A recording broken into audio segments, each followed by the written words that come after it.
ارشد، یہ عریشہ کون ہے؟ جب ارشد نے عریشہ کا نام سنا تو ہکا بکا ہو گیا۔ کو کون عریشہ؟ ارشد ہلکلاتے ہوئے بولا، وہی عریشہ جس کو تم نے میری طرف سے میری طرح مجھ سے پہلے استعمال کیا۔ مجھے نہیں پتا، میں نہیں جانتا۔ ارشد نظریں چراتے ہوئے نگینہ سے بات کر رہا تھا۔ بس بہت ہو گیا ارشد، مجھے کبھی پہلے پتا ہوتا نا کہ تم سے شادی تو دور، تم سے ملنے کی بھی غلطی نہ کرتی۔ کیا کیا نہ سوچو تھا میں، مگر تم ایسے گھٹیا انسان نکلو گے۔ نگینہ رو پڑی۔ نگینہ میری بات سنو، وہ جو بھی تھا ایک حادثہ تھا۔ ارشد نگینہ کے کاندھے پر رکھتے ہوئے بولا، دور رہو گندے انسان، میں سب جان چکی ہوں، اب تم دیکھنا کہ کیا کرتی ہوں۔ نگینہ نے اب پیکنگ کرنے لگی۔ رک جاؤ، میں اکیلا پڑ جاؤں گا، پلیز رک جاؤ، اب اس کا فیصلہ کورٹ ہی کرے گا۔ مسٹر ارشد، نگینہ دھمکی آمیز لہجے میں بولتی ہوئی اپنے میکے چلی گئی۔ رشید کو بھتے کی دوسری اور آخری پرچی وصول ہو چکی تھی۔ اب ارشد بالکل بے آسرا ہو چکا تھا۔ اس نے اپنا سب کچھ اپنے ہاتھوں ختم کر دیا تھا۔ اب کیا یہ وہی ارشد تھا جو محلوں میں رہنے کا عادی تھا، جو زمین پہ قدم رکھنا اپنی توہین سمجھتا تھا؟ آج بے یار و مددگار فٹ پاتھ پر شراب کے نشے میں دھت پڑا تھا۔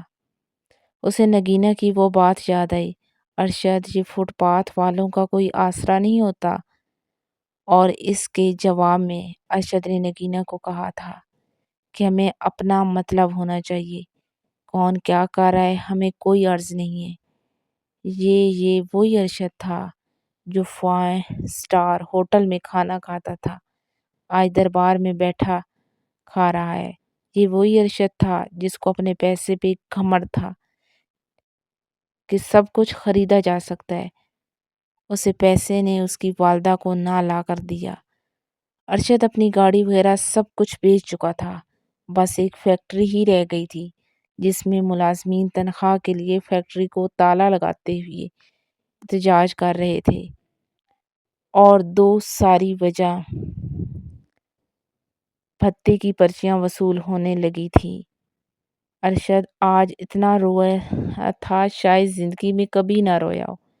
اب ارشد بالکل اکیلا ہو گیا تھا، نہ نگینہ تھی نہ ہی کوئی دوست۔ ایک چھوٹی سے گھر میں رہ رہا تھا، جو گھر اس کے والد نے اپنی آیات میں اس کے نام کر کے چل بسا تھا۔ اس کے بعد ارشد نہ کبھی اس مکان میں رہا نہ ہی کبھی چکر لگایا، مگر اب اسے اسی گھر میں زندگی بسر کرنے لگا تھا۔ اس نے بچی کھچی دولت ملازمین کو دینے کے بعد فیکٹری کو کھولنے کی درخواست کی اور فیکٹری کچھ حد تک چل پڑی۔ ارشد صفر ہو چکا تھا۔ ارشد کا برانڈ کوئی نہ لے رہا تھا۔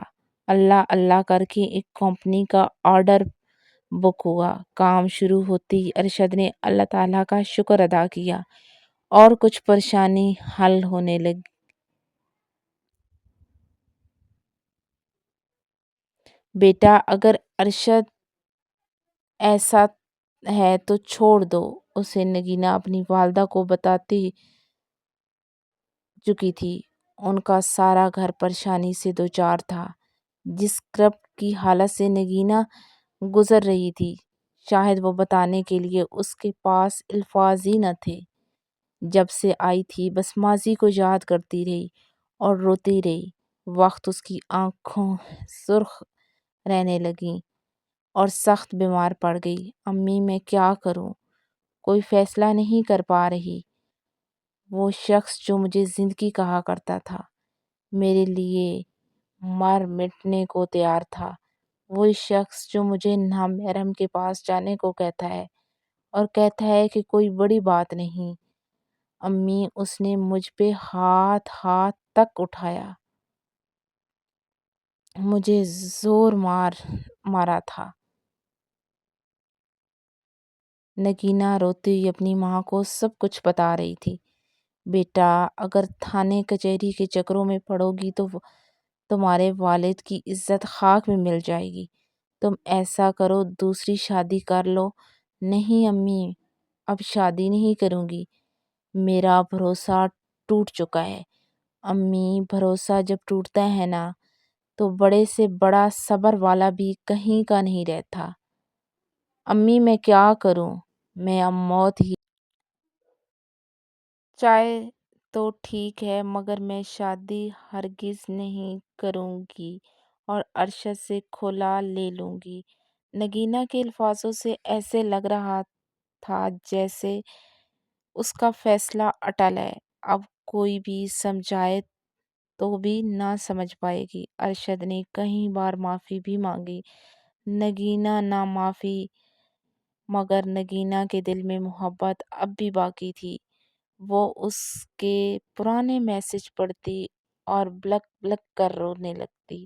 اس کا ایک دل کرتا کہ ارشد کو معاف کر دے، مگر اگلے لمحے ہی اسے سب کچھ یاد آنے لگتا۔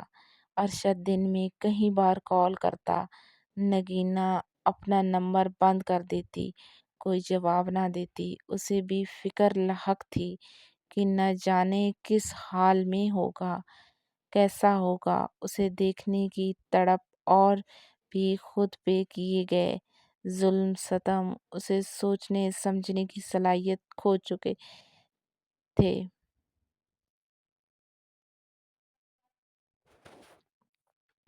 بیٹا ناشتہ کر لو، امی مجھے بھوک نہیں ہے۔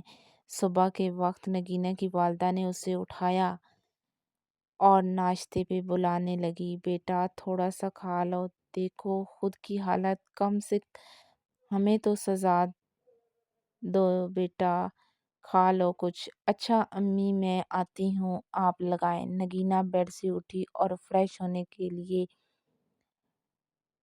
کے بعد ڈرائنگ ٹیبل پر آ بیٹھی۔ دو چار لقموں کے بعد اسے چکر آنے لگے اور دل متلی ہونے پر منہ پہ ہاتھ رکھے باتھ روم بھاگ گئی۔